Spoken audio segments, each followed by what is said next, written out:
friends. What do we do here? Well, we do something that nobody else does on planet Earth, whether on the internet, YouTube, any country. We do physics, real physics.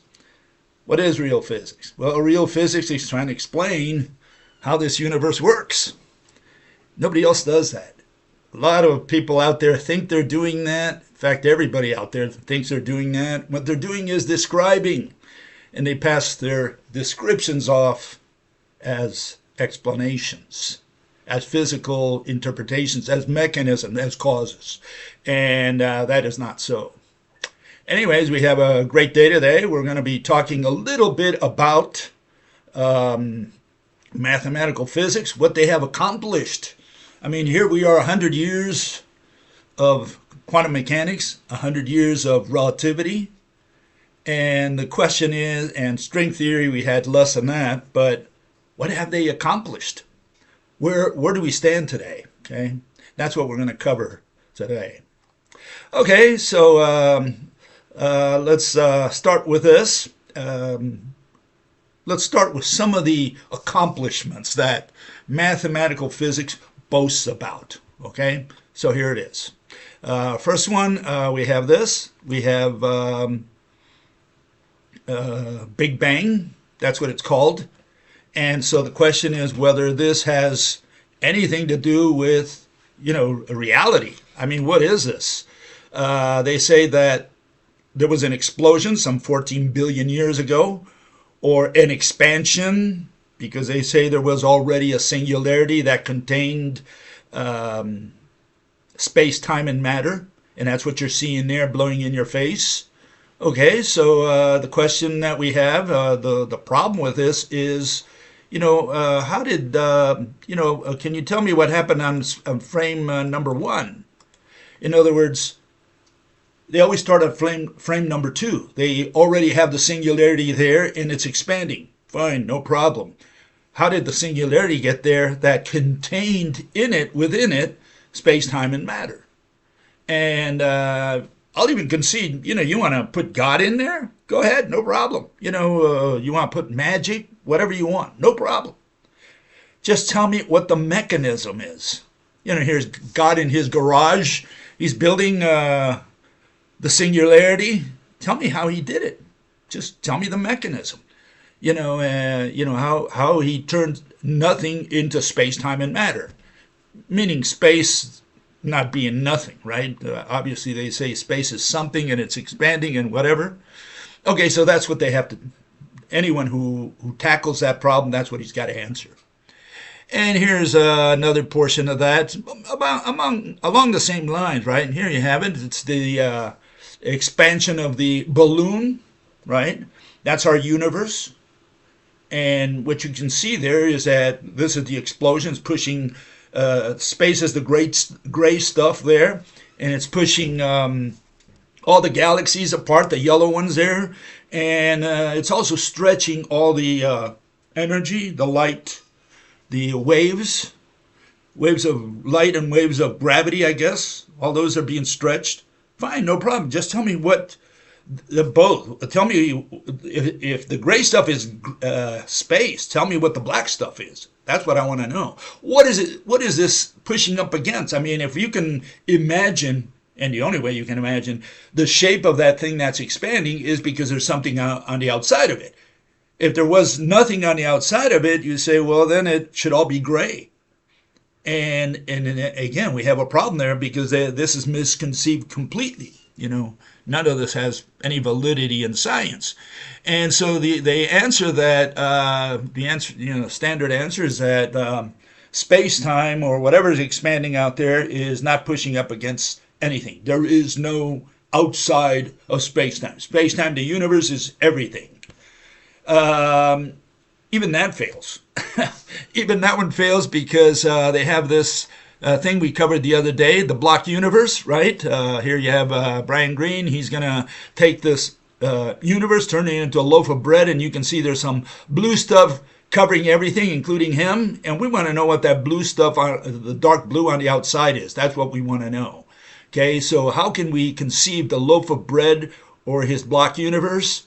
anything in there, including him, without something behind him, providing contrast. That's all they got to answer. Very simple, really, kindergarten stuff. And so that's one problem with it. The other one is here's the block universe. That's the blue stuff they have to explain, right? That's on the outside of the block universe. And they cannot explain that, okay? They cannot justify it. They just say it is so, that the universe is expanding, the universe is everything. So please don't ask that question. What the universe is pushing up against, what that expansion is eating against, fighting against, right? And why is that a problem? Well, here's one big problem with that, and that's they talk about the multiverse. They say there are many universes out there. And so if ours is one of these universes and there are other universes, what is the black stuff again? Why are we separated? What separates us from other universes? Okay, so they just keep talking about this and they never address their contradiction. Okay, if there are many universes out there, just tell me what separates them. You can't say the black stuff is space, because space is contained within each one of those universes. Okay, so you can see that it's completely misconceived what they have. None of it survives science, none of it survives physics, criticism, right? And here's another problem with that, and it's known as the wormhole. The wormhole connects two universes according to these people. And okay, so what's the universe? What is the wormhole going through? What's that black stuff that surrounds not only the universes but the wormhole? The wormhole is going through something, or it appears to be, right? Because we can see the wormhole there. So the question is, what's the black stuff? And again, they'll never answer the black stuff, because the black stuff is space, and space is contained within each one of those universes. So again, their whole idea is so realistic. None of it survives. It's just unimaginable what they're talking about. They have a lot of math, no explanations. And the math is just descriptions. That's it. That's all they have. Then we have the famous black hole. That's another thing that they've been harping on for the last, at least, I would say, 70 years, if not more, right? I mean, they came up with Schwarzschild in 1915, but it really didn't take off until the 1960s, and one of those who pushed for that was Stephen Hawking, together with Roger Penrose. They made, essentially, the black hole famous, popular, right? And black hole looks something like this, according to NASA. And you say, what am I staring at? Is it a flying saucer that's coming to your eyes there now? Okay. Flying saucer, Martians get out, I guess. And what you're seeing there is an accretion disk that's going around supposedly a singularity that's covered. It's covering its shame with an event horizon, whatever that is.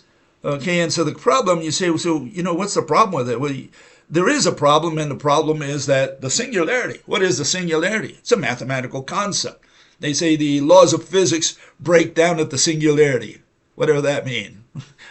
What are you talking about? What do you mean the laws of physics break down? And what they're saying in so many words is that when they reach that point, mathematically, they get to an infinity. They get to infinities. That's all they're saying.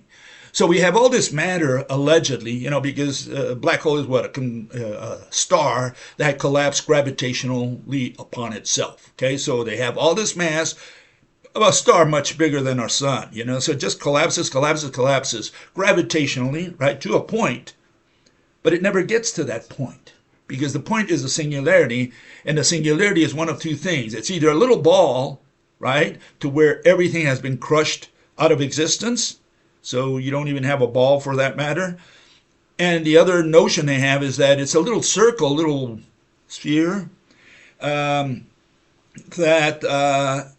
everything falls towards it, but it never reaches the little sphere, the little circle, whatever they, ring, whatever they want to call it. Okay, so it never reaches there. So that means that between the singularity and the event horizon, you should find everything that ever fell into a black hole. And then they also have the other notion that the singularity is the wormhole that takes you to another universe. So they have all these nonsensical, surrealistic notions, theories, explanations, arguments, and of course you cannot make sense of any of them. And they say, "Isn't our universe so wonderful?" Yeah, if it's magical, yeah, I guess it is wonderful, right?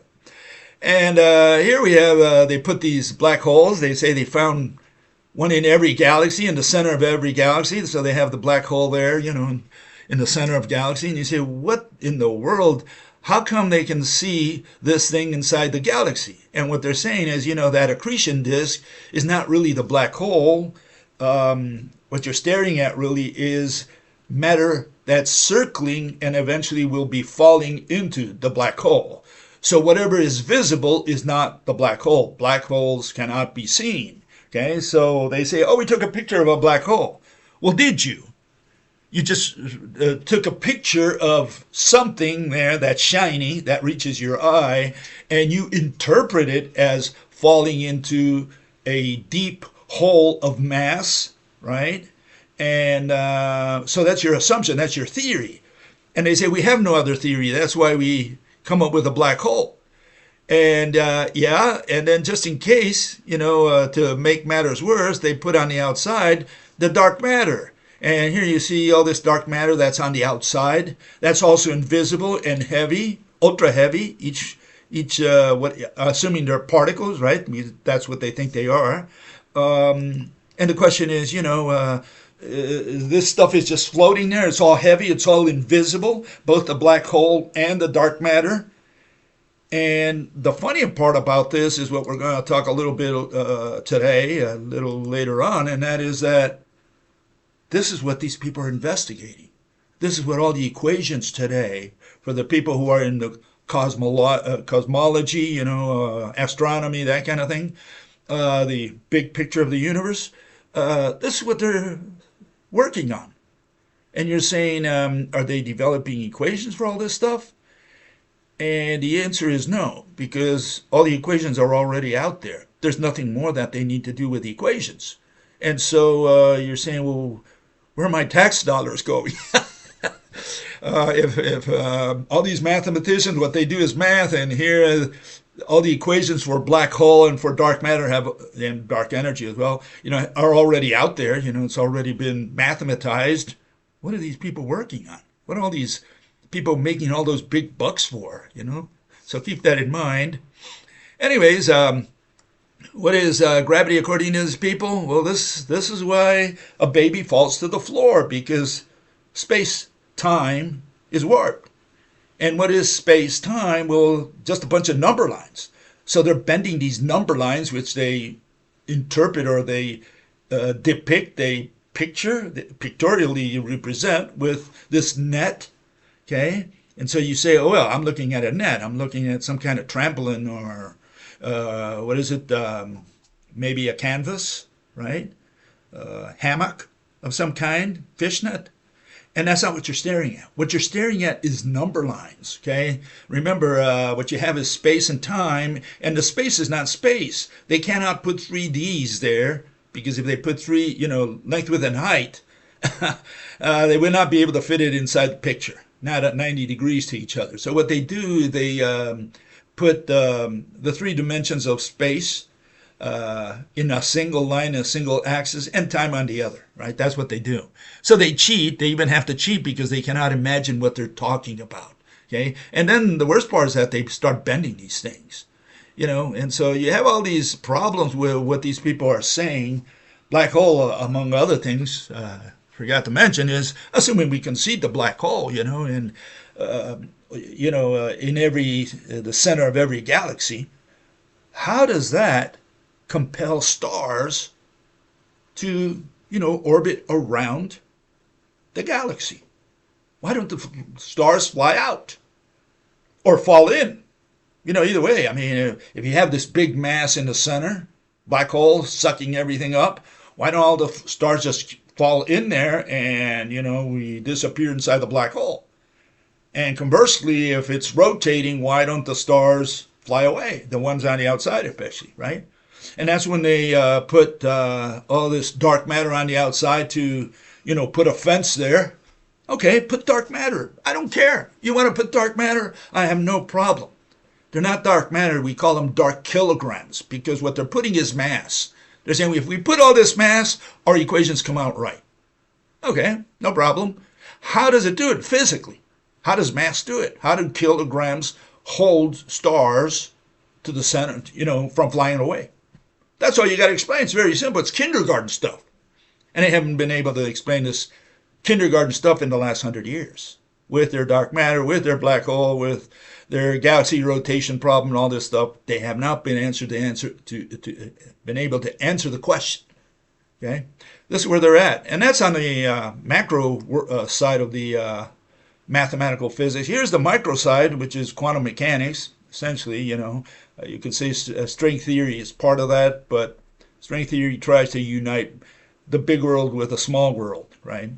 But here it is. This is a particle, according to these people. What you're staring at is a field, and it vibrates. As you can see, the field is vibrating. It's like an ocean that's vibrating there. And when you see it sideways, well, a particle sticks out, and they say that's what a particle is. A real particle, by the way. There's fake particles known as virtual particles, but this is the real particle, okay? So we have these real particles, and you can see that it's not a particle. It's not a discrete entity. It's a peninsula. It sticks out of the continent. The continent here is the field, and this thing is not completely loose. It just sticks out.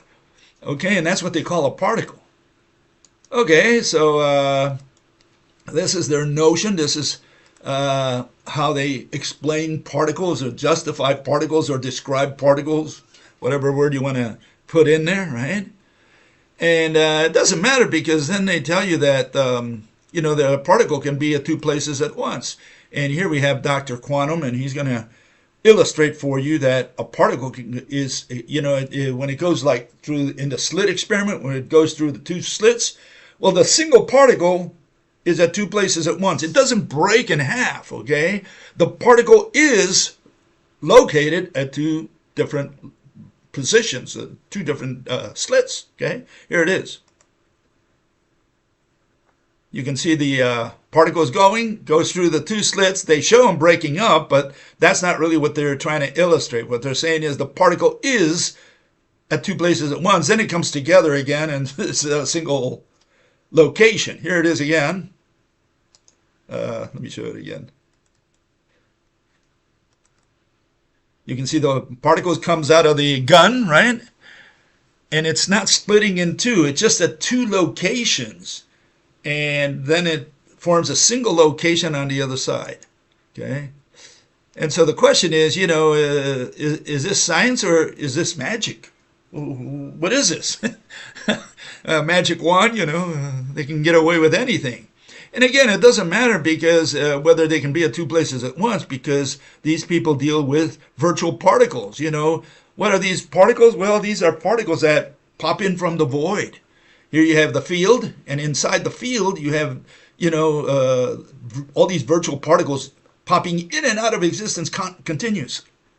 And you say, well, this sounds like magic. I mean, what are these particles? Where do they go when they disappear? They form part of space. They go to another universe. I mean, they just say it is so.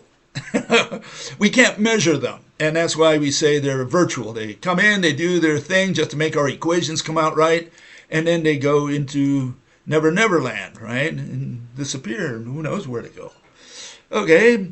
And they have this other thing, which is entanglement. A particle can affect another one with nothing in between.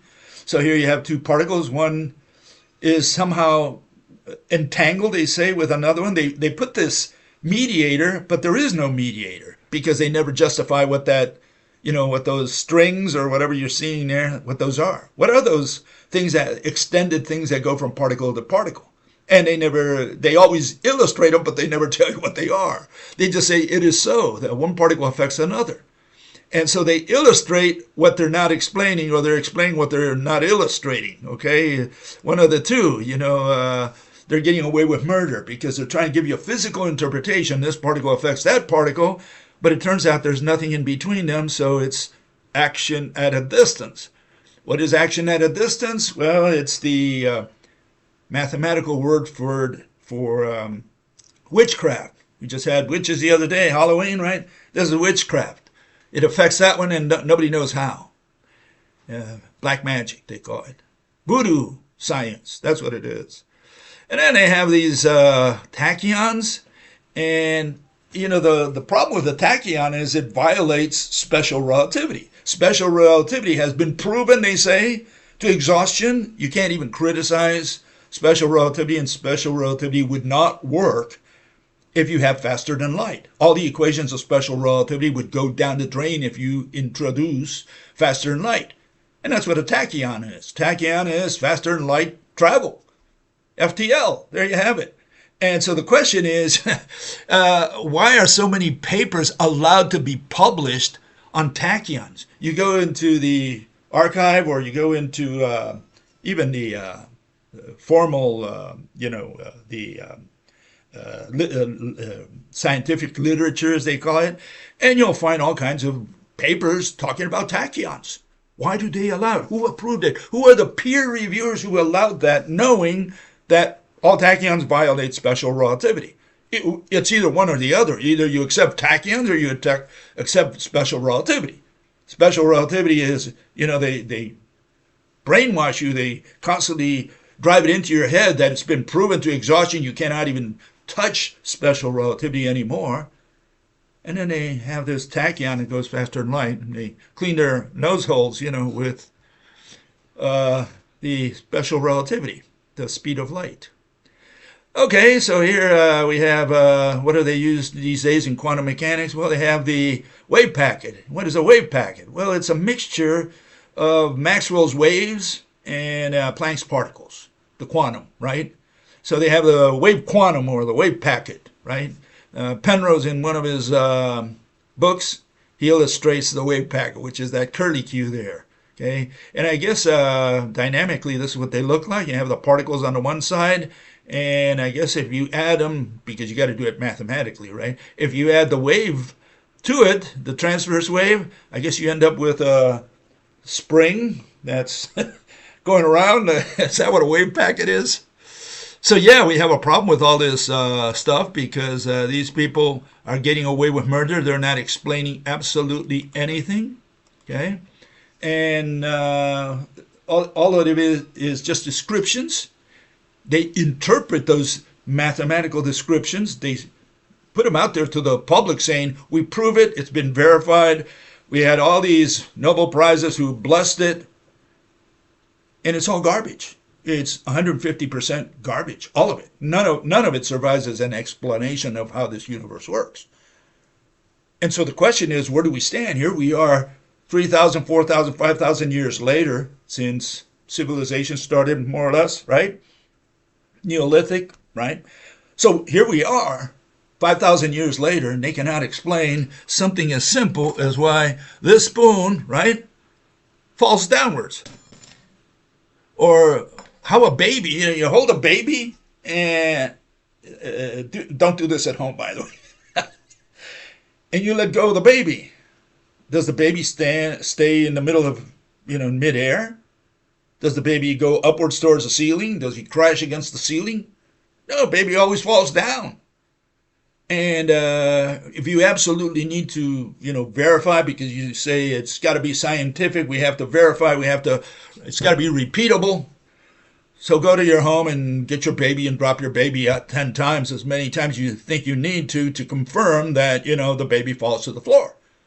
So what do they have today? Well, they say, yeah, we confirmed that the baby falls to the floor after 10 times that we did it. You can verify it at home. We know how fast the baby falls to the floor. It's 9.8 meters per second squared. Okay, great. We have that. And we can predict, very important in mathematics, that you can predict that's going to happen again. And yeah, you take the baby and let go of the baby, and again he falls to the floor. And the baby will sue you when he grows up. That's what's going to happen. I mean, so far you haven't explained why the baby falls to the floor. So we have the description, we have the mathematical measurement, we have repeatability, we have confirmation, prediction, falsification. We have all the words, observation, everything that you want. And we still don't have science. You haven't used your brain yet. You still haven't told me what caused the baby to fall to the floor.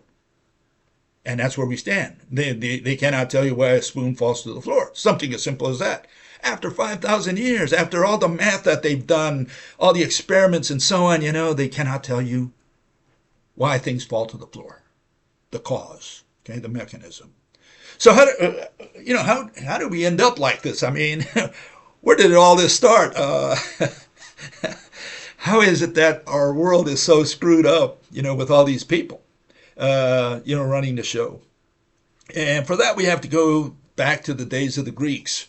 And what they did was introduce math. And that was a no-no. That was where we screwed up, when they started introducing math where math was not warranted. Okay? We did not need math to explain how this universe works. But they always thought that math, some kind of equation, was going to tell them that. And so from the start, it was all math. And math started pretty much, or one of the places where it started is in geometry, right? They had to measure the land because that land is your land, this land is my land, right? And so they had to divide and measure correctly. And so, that's what geometry is, a measurement of the land. That was one place. The other one was in commerce, they traded and they said, well, am I getting my money's worth, my gold's worth? So they had to weigh things and so on. So they started keeping accounting, as well, and they had to create numbers for all that. So they started getting into math, but then they started introducing math where it was not warranted, where we did not need math, okay? And so here's one of the original guys. His name was Pythagoras, or Pythagoras. You'll hear it both ways. And he came up with the famous theorem that makes him famous, right? For which he is famous, right? Okay, so he comes up with Pythagorean theorem. Here you have another one, famous guy. His name is Zeno. And he was able to come up with these infinities, right? Infinite series. Here you have the famous paradox where Achilles never catches up to the turtle or tortoise because by the time he gets to where the turtle is, the turtle has moved further and so on. So he's always halfway there. He never makes it to the turtle, even though the turtle travels much slower than he does. So they had all these things that they played around with, numbers, infinities, and this is how they brought this stuff into the world of physics. And unfortunately, because there was no need for all this, here you have another fellow. He came a century later. His name was Plato, and in his academy, he had that sign that no one ignorant of geometry enter here. Okay, so he said you need to know numbers, because by geometry he did not mean that you just know what a cube is. He said, look, you need to know how to measure. You need to know about angles, sides, relations between sides and angles and so on.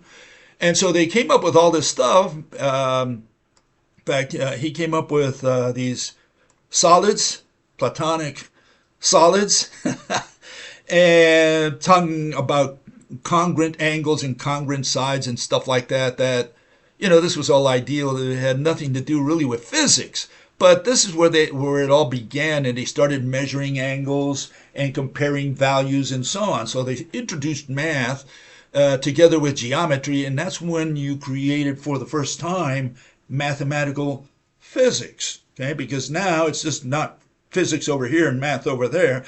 Now it's a merging of the two, right? Which is irrational. You cannot merge physics with math at all, but that's what we have today. It's called mathematical physics, and this is where it started. It started with people like Plato and the Greeks in general, right? And here's one fellow, and here again, it's a case in point of why all this was nonsense. Here you have this fellow. His name was Euclid. He came a couple centuries later after Plato and Aristotle and so on. He came a little later, right? And so what was the deal with Euclid? Well, he misconceived. He wrote the book, that we have today, Elements, which gave us like the starting point for geometry. And everybody since the days of the Greeks studied the elements. Everybody knew the elements in the Middle Ages, right? The Dark Ages, all the way to today. We read this stuff in school, and you get it sometimes in high school, sometimes in college. But everybody that took geometry, has to go through Euclid, which is plane geometry as it's called. Anyways, what you're seeing there are two parallel lines. And they say, what is parallel? Well, it's straight lines that which extended, to infinity. They don't intersect. They don't touch each other. No, that's not what parallel lines are. Okay, not at all. Okay, first of all, what you're staring at are not lines.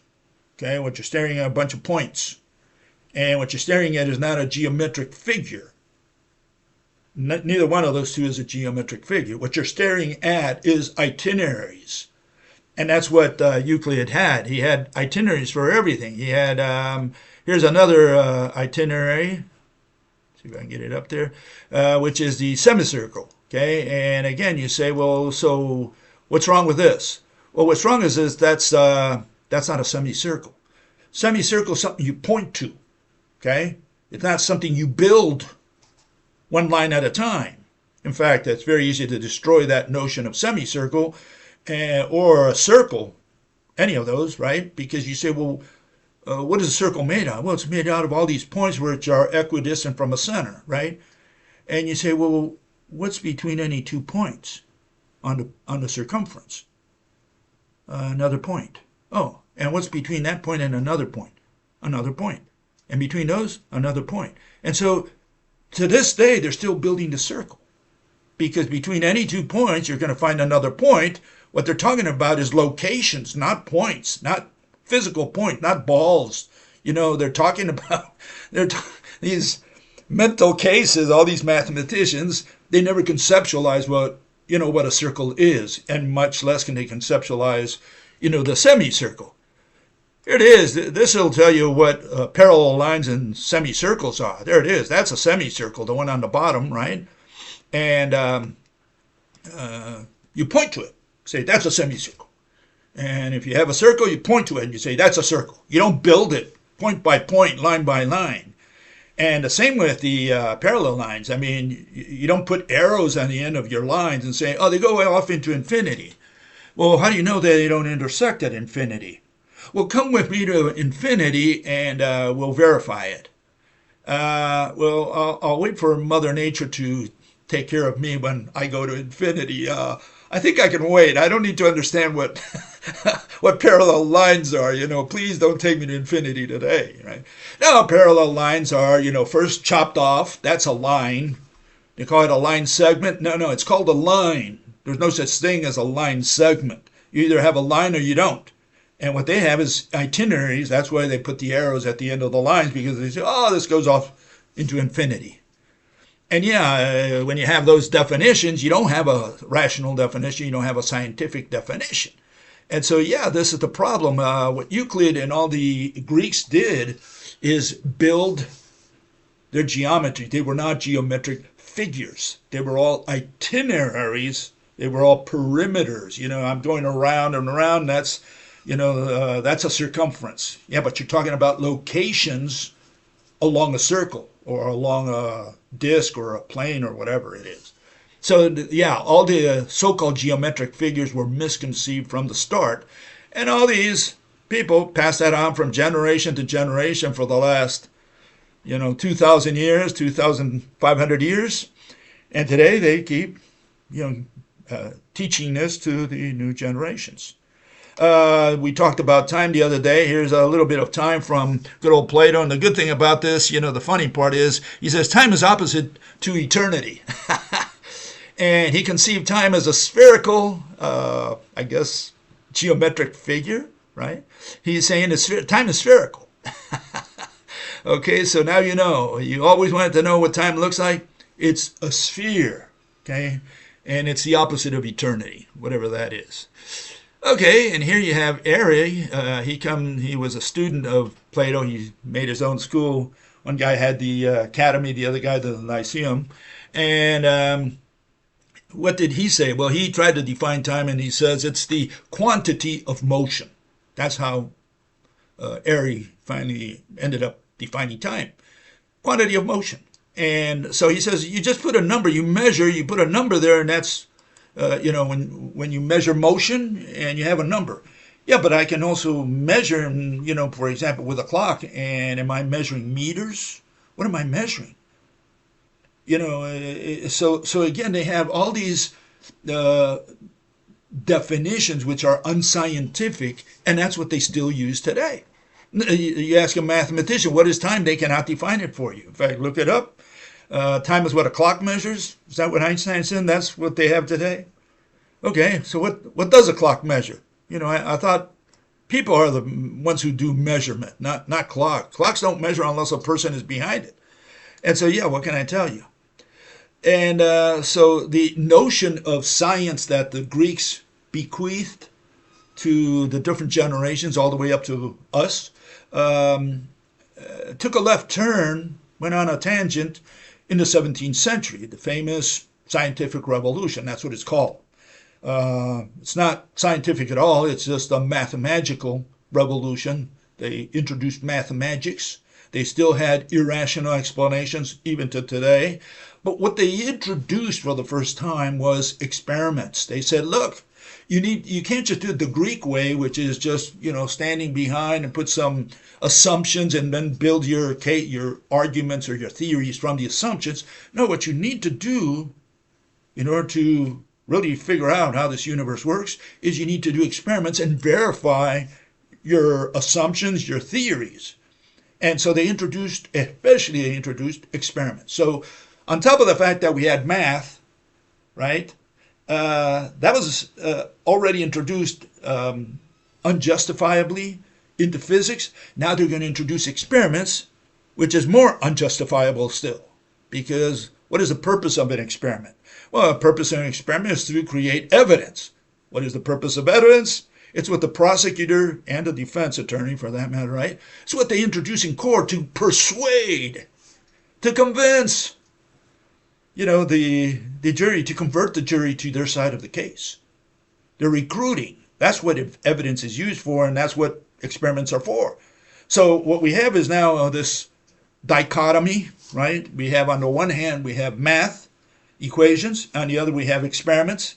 You do some kind of test of some kind. And with those are the two pillars of mathematical physics. One is just used to describe, which is the math. The other one is used to persuade. And so far, we have no explanations.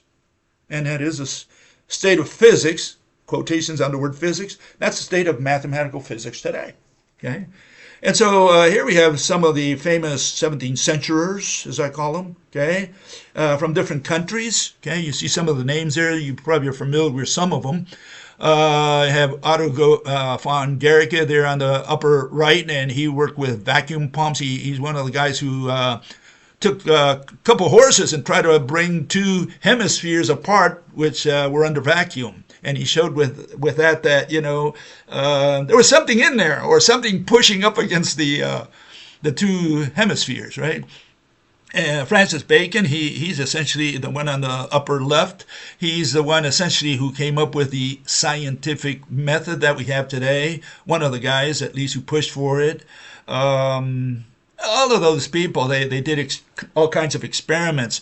Torricelli at the bottom there, from Italy, he went out there and he tried to figure out, again, what the vacuum was made of. In fact, it's interesting that you have another fellow there. See if I can find him. Robert Boyle. Yeah, there he is, up on the left side, okay, on the English side there. Robert Boyle, the third one down after William Harvey.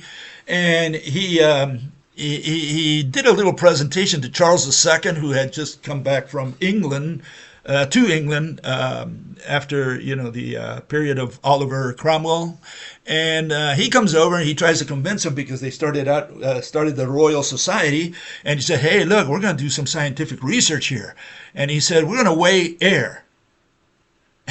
And Charles laughed at him and says, "What? These guys? I'm paying all this money, and these guys are doing what? They're going to weigh air?" I mean, what kind of science is that?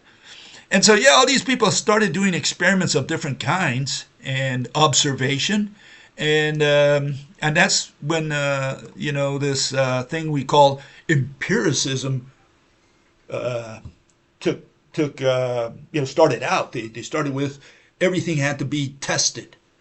We needed an experiment. What was the experiment for? Well, yeah, you can get ideas from experiments. That's true. You're in your dark basement. You do an experiment. You say, I thought it was like that. And no, it's like this. And so you change your mind because the experiment made you change your mind of how things really work. And so that in that sense, you could say it's good. But until you come to the conference, until we don't want you coming to the conference and doing an experiment for us to try to convince us, to try to persuade us that you're correct. Leave your experiment behind in your dark basement. We don't care about it. We want you to give us an explanation. Give us a physical interpretation of what you learned. Show us that you use your brain, right? But to say, let me do an experiment for you, like Faraday used to do, said, look, I'm going to wow you.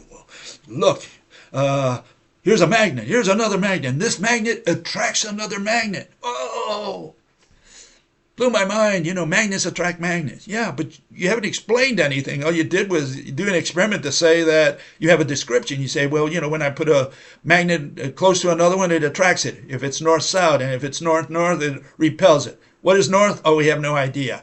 How does it do it? We have no idea. All we know is it does it, and this is the speed at which it does it. It's all description. None of it is explanation. You haven't explained anything. You haven't used your brain. All you did was, like I say, very simple. You collided against a wall. Oh, I'm the guy who discovered the wall. The wall is yellow, and it's very hard, and I crashed against it at such and such speed and such energy and with so much mass, and so you discovered the wall. You get a Nobel Prize for discovering a wall and measuring and tell me what the color of the paint is. That's description. Please tell me, something that you can explain. But to say, you discovered something, the first one to discover, like I say, rhinoceros. Nobody ever saw a rhinoceros. All of a sudden, you go to Africa and you find for the first time a rhinoceros. You say, look, I found a rhinoceros, discovered the rhinoceros. And he's got this big horn, and people say, well, I'm a little skeptical that there's such an animal that you're talking about. And so you bring the photograph, you bring the movie, you bring the damn rhinoceros over. Do you get a Nobel Prize for discovering rhinoceroses? For being the first to discover the moon? For being the first to discover something? I mean, hopefully you get a Nobel for explaining something. And we have no explanations. All we have are descriptions, mathematical descriptions, and lots of experiments. Experiments can be used for technology? Absolutely. Technology has nothing to do with explanations, which is what physics, what science is about. That's where we have a problem with what we have today. We have no explanations. And yeah, so in the 17th century, they came up with empiricism. And here's what empiricism is. In the philosophy of science, they call it. I don't know what philosophy of science is. There's either science or philosophy. There's such thing as philosophy of science. Empiricism emphasizes evidence. What do we use evidence for? Was it to persuade and convince and convert, recruit people so that you get the jury on your side, so that you can maybe have them smile at you and give you money or whatever? Yeah, it's for evidence. What is evidence for? It's just to convince people. That's all it is, that you're right. Especially as discovered in experiments. It is a fundamental part of the scientific method, absolutely not, that all hypotheses and theories must be tested. No, we don't test anything. You can test anything you want in your own dark basement. In science, we only explain so that you understand the theory. If you want to test something, go out and test it. And if you tested something else, you come up with a different theory. Okay, so you have a different theory than my theory. That's all we have. And then people can reach their own conclusions. And you say, well, here's the experiment that proves my theory. Well, maybe, perhaps, especially with invisible and tangible things, you can't put your finger on that and say, oh, I'm right. Nobody can say I'm right when you're dealing with untestable, empiricism. If you cannot test them, you cannot run an experiment to prove, right, something that is invisible and intangible, then nobody is right except Mother Nature and Father Universe. They know. The devil maybe, they know for sure. But you don't know. Neither do I know. Nobody knows. All we can do is explain so that you understand, and then everybody reaches his own conclusion, whether it makes sense to him or her, right? Therefore must be tested against observations of the natural world rather than resting solely on a priori reasoning, intuition, or revelation. Well, again, what observation are you going to do for gravity? Here's gravity, right? Spoon, let go of it, and what you have is a spoon that fell to the floor. That's all you have. Do I know why the spoon fell to the floor? Well, I can explain, in the best way I can to you so that you understand my theory, right? But there's no way to prove it, because in order to prove my theory, I would have to make visible that which is invisible, tangible that which is intangible. And I can't do that unless, I just put a picture, show you something and say, look, let us assume, make an assumption about what's in that invisible world, and then you can understand the theory. It doesn't mean that my theory is correct or incorrect, right or wrong, true or false, right? It just is. You take it for what it is, you take it home, you munch on it, and reach your own conclusion. That's the way it is. So there's no observation that you can do for invisible, intangible entity. There's no test, no experiment that you can run, okay, to prove. You can reach your own conclusion without any proof, okay? What is proved to you is a lie to your neighbor. Empiricism, knowledge is based on experience, is tentative and probabilistic. Why is it tentative? I mean, if you proved it, why is it tentative? Proof is proof forever. Are you saying that you proved it to your generation and your theory is a fact in the 17th century, but it's no longer a fact today? Is that what you're saying? How can it be truth 400 years ago and a lie today? So a truth is a truth always, never partially, never, if it's a truth forever. But see, these people say, well, it's a truth today because we convinced all the mathematicians at the club and they all voted for it 50% plus one, so we have majority rule, and so we proved it. It's no longer a theory, now it's a fact. And then 200, 300 years later, they say, oh, we proved these guys, these bozos, 300 years ago, we proved them wrong. So how could it be a fact then and a lie today? And again, we have all these issues that we have to look at. Empirical research, including experiments and validated measurement tools, guides the scientific method. No, you can measure anything you want, you can test anything you want, run all the experiments you want. None of that is going to have anything to do with the theory. When you come to the conference, we just want a theory. Tell us what you think happened, how it happened, why it happened, what caused it to happen. Tell us the mechanism. We're done. Don't try to convince us. Just be objective and tell us what your theory is. That's it. And empiricism comes from experientia, right? Latin, and that's where the words experience and experiment come from. And now you know that. Yeah, so they included empiricism since the 17th century in addition to math, and that's what we have today. Just math and experiments. Descriptions, mathematical descriptions, and evidence. Evidence for what? That there are black holes, that there are dark matter, that there's dark energy, that the universe had started at a singularity that was already there, by God, I guess, right? That there are parallel universes, multiverses. We have evidence of all that. So again, it's that's where we stand today. We have all irrational theories, all irrational proposals, and that's what we're living with today. And so these people are running out of ideas now because these ideas are on the floor. The math is already done with, and so what's left?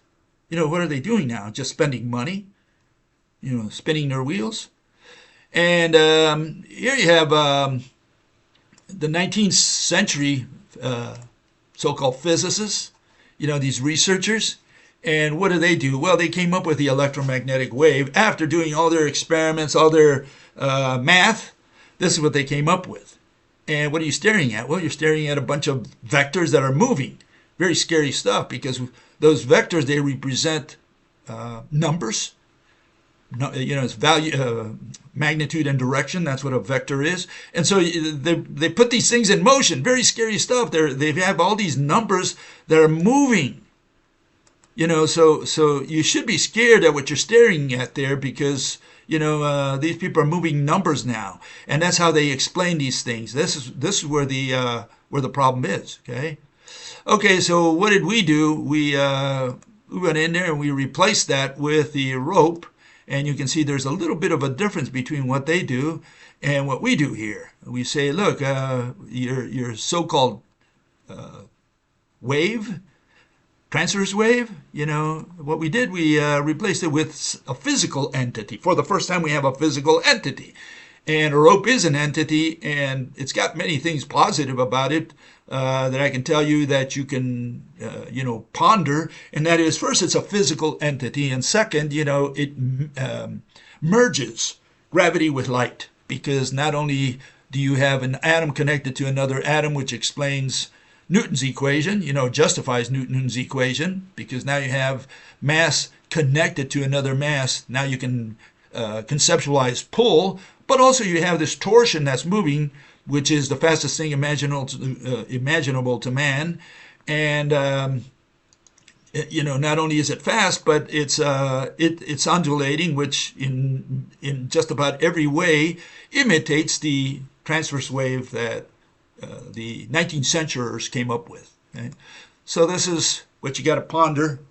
The features that the rope has. Okay, and the rope again twirls in situ. Okay, and it connects two atoms. So now you can explain gravity, because gravity is a pull force, as everybody out there thinks of it as that. Especially the establishment, they all believe that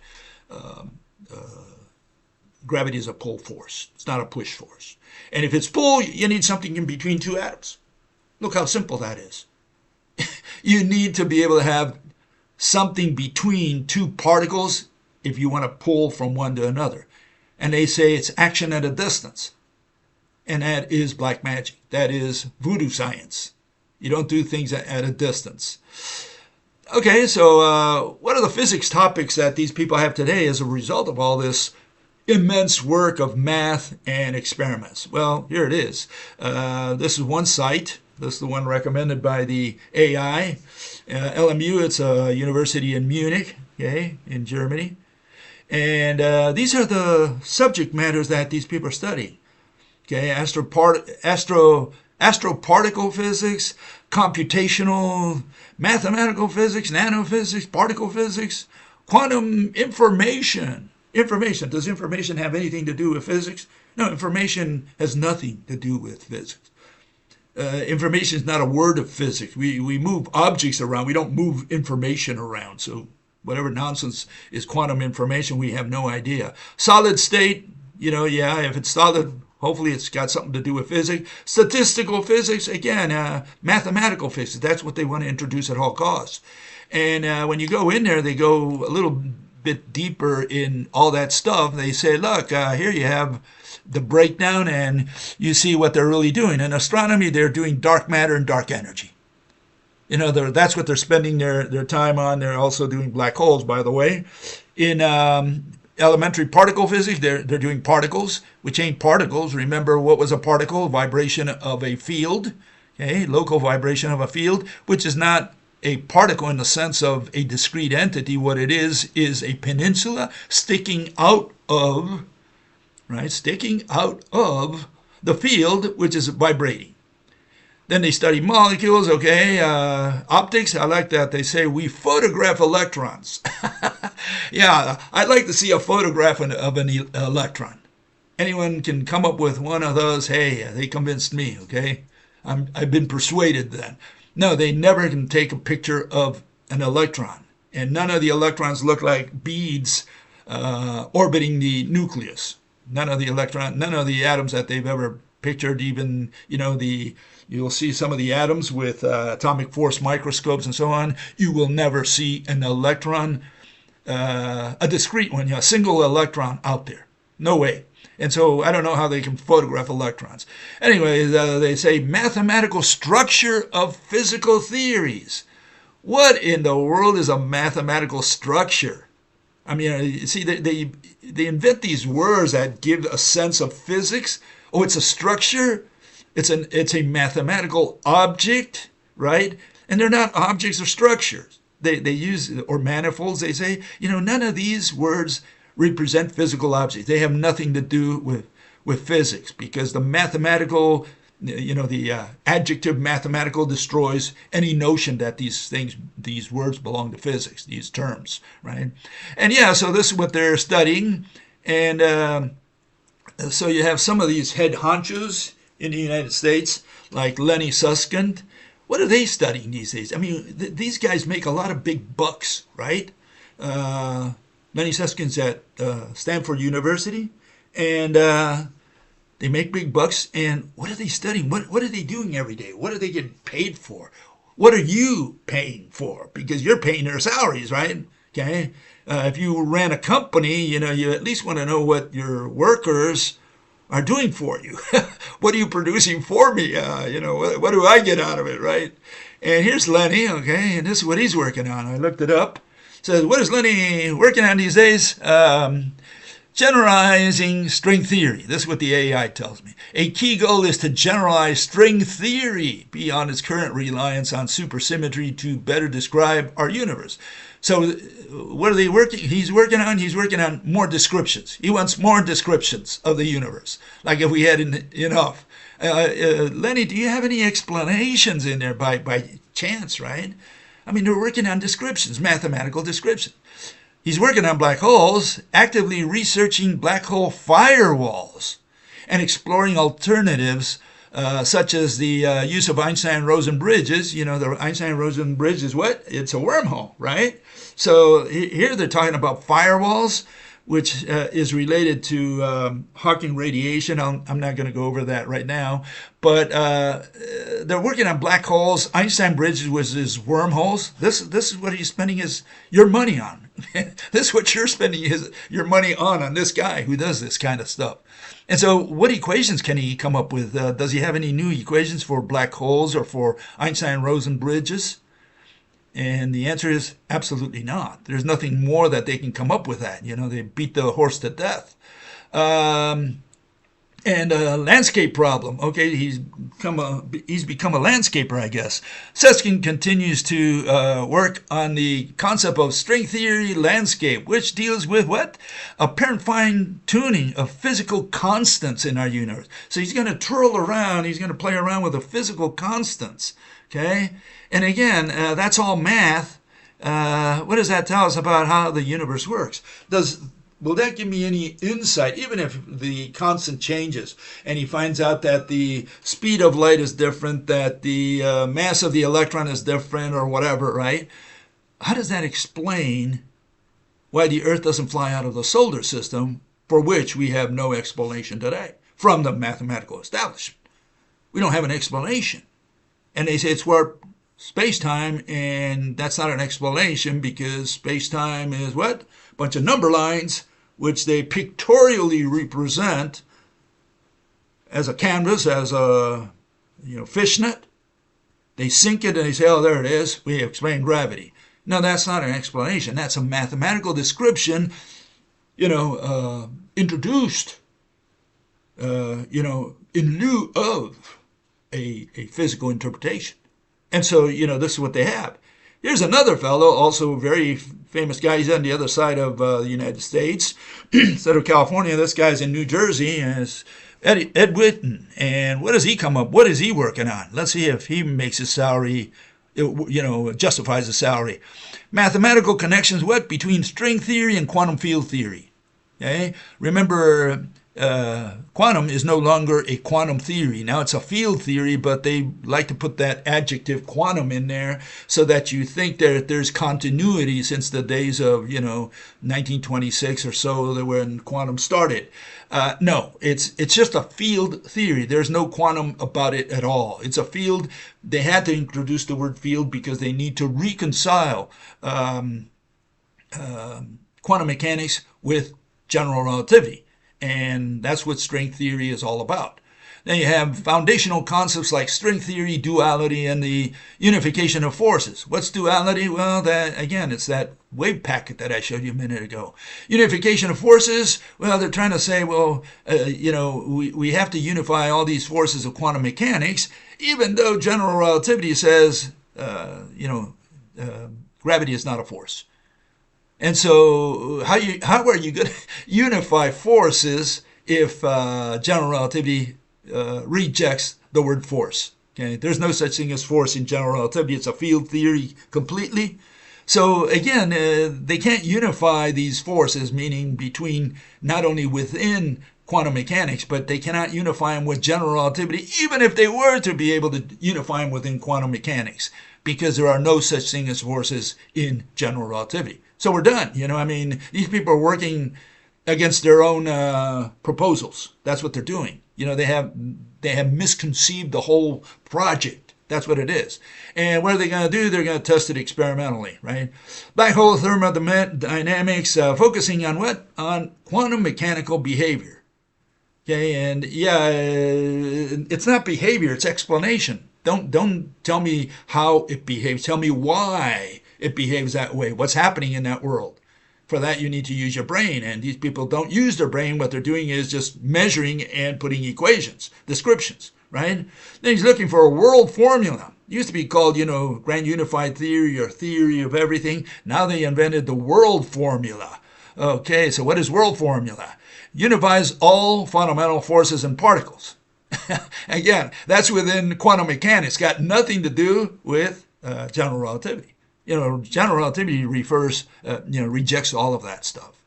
And so, the whole scheme is misconceived. Because if you're going to unify, if they say, look, we've proven quantum mechanics, we've proven relativity, okay, separate, right? But not mixed, not blended, right? We prove them separately. Okay, so you prove this, you prove that, we're done, right? Now the question is, how do you unify them? Well, if you're going to talk about forces, you can't extrapolate that to relativity. And so the scheme is already wrong, the plan, I don't think you want to invest in something that has no possibility of ever being true. As they like to say, true, it's true, right? A fact, proven. If general relativity rejects forces, they're working on the wrong stuff. Period. You're spending your money on their salary for absolutely nothing. You're throwing it away. You ran a company like that, you would go bankrupt. Okay, so how do you find dark matter and black holes? Well, how do you find, how do you prove the existence of ghosts and goblins and spirits, angels? Is it possible to prove the intangible, the invisible? You can draw it. You can draw the, the fishnet, the relativity fishnet. Is there a fishnet out there that bends and that's gravity? No, there isn't. It's just that simple. So the explanation is wrong. I don't care what the Einstein's field equation says, which essentially, real quick, it says if you take mercury and you condensed all the mass of mercury into a point, okay? So we have a little point, a little dot, just a location there, and that location is going to move around, right? Because it's a moving location. But you have that center of mass, right? And what Einstein did with his field equation, he was able to tell you what the itinerary of that point mass is. And it's, again, like if you're in a trampoline, you press down, and because you distorted the fabric of the trampoline now affects your movement, okay? And so that's essentially what the field equation does. So it's a description, it's a mathematical description of an itinerary, totally different than Newton's equation, which was, mass, right? Distance squared. In other words, you have two objects, the Earth and the Sun, and so he was able to calculate that, that this object here is attracted to the Sun in proportion or inverse proportion to the distance that separates them, the square of the distance. So it's a totally different notion, a totally different conception of gravity. And the one we have today is this nonsense, this poppycock called space-time, which is bent space-time, warp number lines, and that's the cause of gravity. Yeah, maybe in mathematics, not in science. Okay, never. And so here we have a quote from a guy from a little farther back. He was, 17th century? Even earlier. He was like 16th century. Leonardo da Vinci, and, yeah, 16th, what is it? 16th century. That's what I meant to say. And what does he say? He says, if you find from your own experience that something is a fact, and it contradicts what some authority has written down, like Lenny Susskind or Ed Witten, right? Then you must abandon the authority and have your reasoning on your own findings. Okay? Little Leo said that. And I think he was right. If these people are talking nonsense and you don't understand any of it, you should not say, well, I got to believe it because they know more than I do, and they went to college and they studied 10 years at the university and they know all that math, all those equations that they always show in the background. Look how intelligent I am. I got 1 + 1 over here and 2 + 2 over there. So they're so intelligent because they know all that math, all those equations, and they cannot explain a single thing.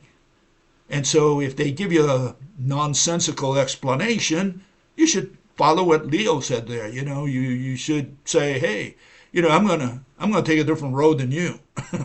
I don't agree with all the nonsense you just talked about over there, right? Okay, so yeah, this is where all that stuff belongs, in the ash heap of history. Okay, ash heap of physics history. Right? None of this survived. General relativity, string theory, quantum mechanics. It's all garbage. It's all trash. None of it has any validity in science, in physics. Okay, and here you have these equations that these people are working on. You have people like they're talking like Susskind and Ed Witten, and they're working on what? They're working on black holes, they're working on dark matter, dark energy, Big Bang, that kind of thing. The big stuff, right? Some people are working on the little stuff as well, the micro stuff, the quantum stuff, but the big stuff. And the question is, what can they come up with? Here you have the equations for Schwarzschild and also for Kerr black holes, which are rotating black holes, okay? We have the equations. The equations are already there. What are they going to do? I mean, these equations have already been published, and there's nothing more that you can do to these equations. You cannot change them anymore. I mean, what do you expect to do with these equations anymore, right? They're done. And so the new generation has nothing to work on because the equations are already there. For quantum mechanics, for general relativity, string theory, they're already there. And all they're doing is just playing around to see if they can find a little nick here and a little nick there to try to improve the equations. But the whole scheme is wrong because there are no such thing as black holes. There are no such thing as dark matter. Then these people are just wasting their time. They're spinning their wheels. Okay? You say, how do you know, Bill, that there are no black holes? Well, very simple. Very, very simple. Black holes cannot exist, first because it's a star that collapsed to a single point, and that point is, zero dimensional, so it's got no length, width, or height. It's got no size, no volume, and so it's infinite density. All black holes have the same mass. They're all infinite, because if you have zero volume, the density's got to be infinite, But even if we concede, the little black hole with a little point there, weighs a lot of kilograms there. Okay, how do the kilograms move a star far away? That's what I want to know. Give me the explanation of how the black hole, singularity, with its, covering of event horizon, how does it move a star that is, a billion light years away? How does it move it around itself? Or 1,000,000, or 1,000, even 1,000 meters. If the star is 1,000 meters from the black hole, how does the black hole physically move it around? And what they're going to tell you is that the black hole weighs down the canvas, the number lines, bends the number lines, warps the number lines, and the other guy, has no option. The star has no option that go around the rim of that cone or whatever, right? That's the explanation. And same for dark matter. Here's the dark matter equation, okay, essentially, right? You have velocity of a star, and you have the gravitational constant G, big mass, right? And the little r at the top, right? Little r, which is that one over there. So what happens with when the r is bigger, when the radius, when the star is farther away, like you see at the bottom, the r is bigger now, okay? Well, if the r is bigger, the distance between the center of the galaxy and the star is now greater, how is it possible that that distant star now moves faster or at the same speed as the ones in the center? It should move a lot slower. Like, Pluto moves, what is it? I can't remember, 348 years, I think it is, for one revolution around the sun. And, Mercury does it in 88 days, Earth days, right? And so the question is, you have this enormous difference. And here it's like, Pluto went around faster around the sun than Mercury. And so how do you explain that? Well, they had to put a lot of mass, a lot of kilograms to justify that, and they had to sprinkle it out on the edge of the galaxy. And you say, well, they had no other explanation. Yeah, because the explanation is wrong. This has nothing to do with mass. It has nothing to do with gravity, the galactic rotation or galaxy rotation problem. It's got nothing to do with mass or with gravity. It's not a gravitational phenomenon, okay? And I've explained that in the past, okay? So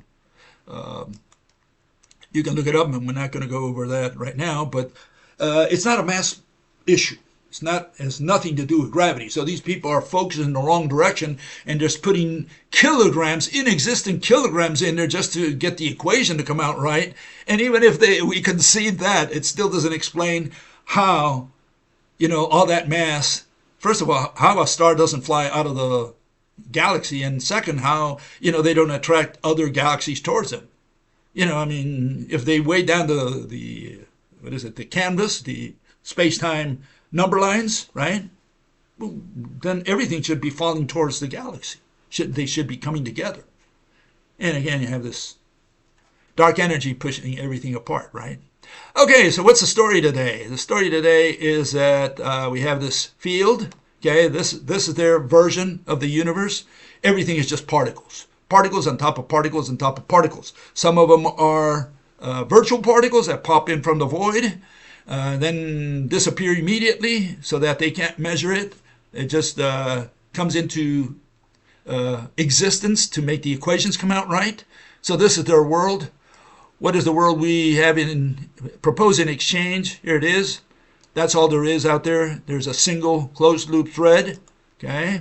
And that's the one that's going to build all the ropes that interconnect every atom, which is also made of the same thread. So there's a single thread in the entire universe. A little different, their version of the universe than the one we have. And here you have a comparison between them, okay? The field versus the single thread, okay? So I think you can at least know that there's a difference what they propose, what we propose here. Do you believe in my version? Do you believe in their version? Well, we don't care which one you believe in. You have to make sense of that. You have to try to make sense of the single thread. You have to make sense of the field. You have to explain light. You have to explain gravity. How are you going to explain gravity with particles there? And of course, that's when they replace the field with another field made of number lines, right? And they start warping the number lines, and that's how they explain it. And of course, that's an irrational explanation. So yeah, we have at least a consistent, comprehensive theory that takes the thread, the universal thread, that weaves every atom in the universe, every rope that is connected to every other atom between any two atoms. And so we have a consistent theory. We can explain gravity now because the two atoms are physically attached to each other. And we can explain light because light is the torsion that goes along the mediator. And so we have a comprehensive theory. They don't have one. They cannot reconcile after so many 100 years at least. They cannot reconcile quantum mechanics with relativity, and they never will. Because one is a particle theory, discrete particle theory, or that, at least it began as such, and the other one's a field theory, meaning, something that's interconnected throughout the universe. And that interconnection is what? Is it a physical entity? No, they're number lines. So that's the story of mathematical physics today. And you are paying for it. Think about that. Okay. Anyways, I'm going to open the floor for questions. I always forget to say that at the beginning, okay? But anybody who has questions, who wants to ask questions, wants to throw dirt on me, no problem. You can cuss my mother if you want in this site, no problem. I tolerate it. YouTube, I don't know if they do. But if you have any questions, you want something answered, ask the question. We'll answer in real time today. Otherwise, if I can't answer it, I'll give you a rain check, and you can put the question in the comments section, and I'll try to answer it by next week. Okay, so I'll give you 10 seconds here, see if you have any questions, and I'll try to answer them.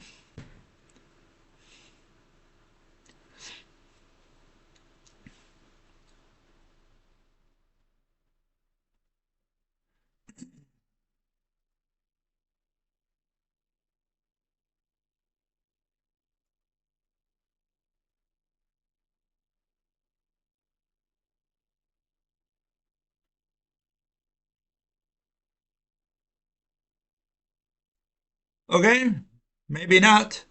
So if you have questions, just put them down in the comments section, and I'll try to answer them.